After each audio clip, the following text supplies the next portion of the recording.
জাতীয় বিশ্ববিদ্যালয়ের অনার্স তৃতীয় বর্ষের উত্তরপত্র পূর্ণ মূল্যায়নের জন্য করে তুমি কিভাবে আবেদন করবা। তাহলে চলো আবেদন প্রসেসটা দেখি। আবেদন করার জন্য করে সর্বপ্রথম তোমাকে গুগল ক্রোম ব্রাউজারটি ওপেন করে নিতে হবে। এই কাজটি আমি কম্পিউটার ব্যবহার করে করতেছি, তুমি চাইলে তোমার মোবাইল ফোন ব্যবহার করেও সেম কাজটি করতে পারবা।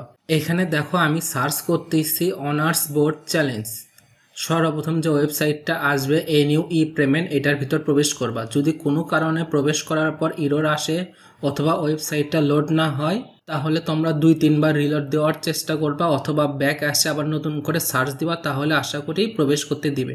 এখানে যখন এরকম আসবে কন্টিনিউ টু সাইটে ক্লিক করবা, তাহলে ওয়েবসাইটটা প্রবেশ হবে। তোমাদের উত্তরপত্র পূর্ণ মূল্যায়ন করার জন্য করে শুধুমাত্র রেজিস্ট্রেশন নাম্বারটা প্রয়োজন হবে। এখানে সর্বপ্রথম আমি এক্সাম নেমে ক্লিক করব। এখানে দেখো ড্রপ ডাউন চিহ্ন আছে, এখানে ক্লিক করে তোমরা এক্সাম নেমে থার্ড ইয়ার অনার্স ক্লিক করবা। তাহলে ডান পাশে দেখতে পারবা লাস্ট ডেট অ্যাপ্লিকেশনে কবে, 2025 সালের 9 নম্বর মাসের 25 তারিখ পর্যন্ত, আর লাস্ট টাইম 11টা। এই সময়ের ভিতর আমি কাজটা করতেছি। নিচে আমি রেজিস্ট্রেশন নাম্বারটা দিয়ে নিচ্ছি। রেজিস্ট্রেশন নাম্বার দেওয়ার পর আমি সার্চ বাটনে ক্লিক করতেছি। তাহলে এখানে দেখো ফুল নামটা শো করবে আর এখানে সমস্ত সাবজেক্টটা শো করবে। অনার্স তৃতীয় বর্ষের সাবজেক্ট 8টা, তাই 8টা সাবজেক্ট শো করতেছে। এই 8টা সাবজেক্ট থেকে যে সাবজেক্টে তোমাদের ফেল আছে অথবা সি ডি যে কোনো মার্ক আছে, যে মার্কে তোমরা সন্তুষ্ট না, সেই মার্কটা বৃদ্ধি করার জন্য করে তুমি সেই অপশনে সিলেক্ট করবা। তোমাদের সাবজেক্টের যে কোডটা আছে সেই কোডটা দেখে শিওর হয়ে নিবা।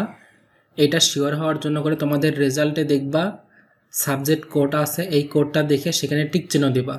আর মনে রাখবা এখানে কিন্তু প্রত্যেকটা সাবজেক্টের জন্য করে 1200 টাকা প্রযোজ্য। আমি এখানে 2টা সাবজেক্টে টিক চিহ্ন দিব, এর জন্য করে আমি 2400 টাকা আমার কাটবে।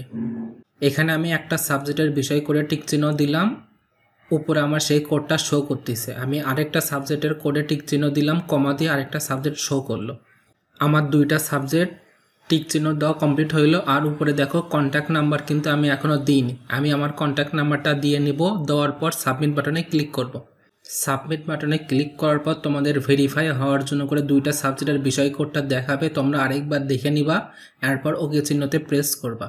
ওকে চিহ্নতে প্রেস করার পর দেখো এখানে 2 রকম অপশন আসবে, একটা ম্যানুয়াল পেমেন্ট আর একটা অনলাইন পেমেন্ট। আমি অনলাইন পেমেন্ট করে দেখাচ্ছি, আর এটা আমি বিকাশের মাধ্যমে করব। অনলাইন পেমেন্টে ক্লিক করতেছি।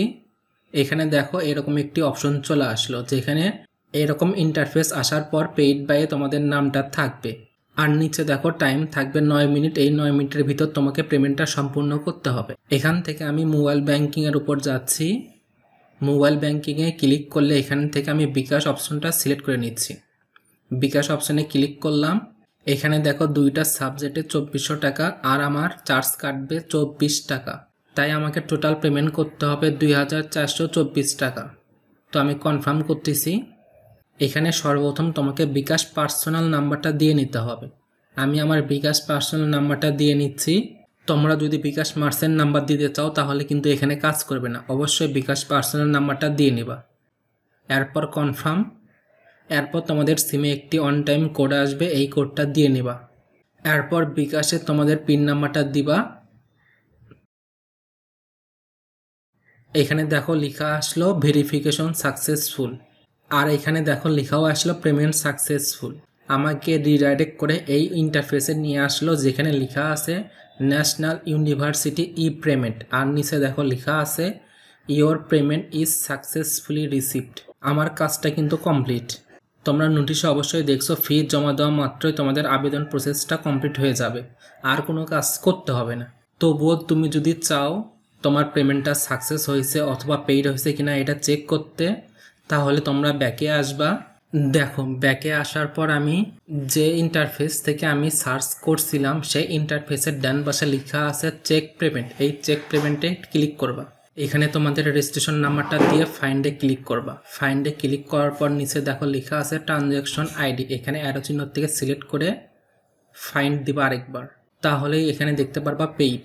তাহলে তুমি পেমেন্টটা কমপ্লিট হয়েছে এটাও দেখতে পারবা। আজকের ভিডিও এখানেই শেষ করতেছি। Thank you for watching this video.